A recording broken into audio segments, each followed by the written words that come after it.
अतिशय कष्ट करून वेळेस दिवसाची तयारी करून सखोल अभ्यास करून त्या ठिकाणी मांडलेली होती. त्याच्यामध्ये 3-4 गोष्टी आल्यात. एक, काही एका गावाला एक घर, एक व्यक्ती राहते आणि तिथे 40 लोकांनी मतदान केलेलं आहे. अशी अनेक उदाहरणं ही त्या ठिकाणी दिली आणि ती उदाहरणं नुसती दिली नाही, त्याला आधार हा दाखवण्यात आला.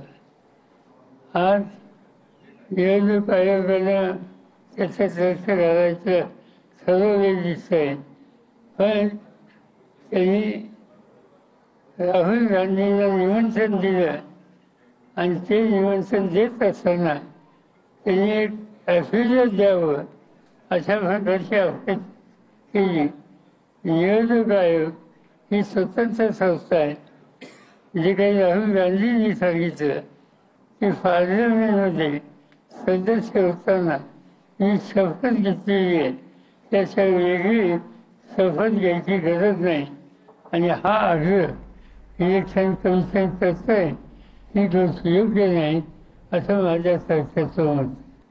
पण हे जे काही प्रेझेंटेशन होतं त्याच्यात सखोल जाण्याची गरज आहे. सवन या संसदीय लोकशाही पद्धतीच्या संबंधी लोकांच्यामध्ये सरकार निर्माण होणं हे योग्य नाही आणि त्यामुळे ह्याची सखोल चौकशी ही झाली पाहिजे. दूध का दूध, पाणी का पाणी हे फक्त झालं पाहिजे हा आमचा आग्रह आहे.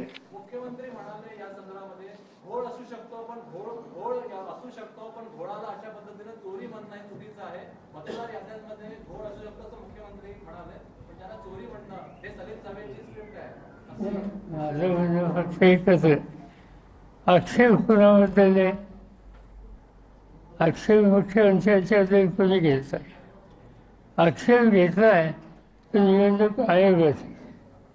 निवडणूक आयोगाच्या संबंधी आक्षेप घेतल्याच्या नंतर भारतीय जनता पार्टी किंवा मुख्यमंत्री यांनीच आपली मतं मांडायला पुढे याची कारणं काय मला समजू शकत नाही. आम्हाला उत्तर हवं आहे ते निवडणूक आयोगाकडनं हवं आहे, दुसरं कोणाकडून नाही.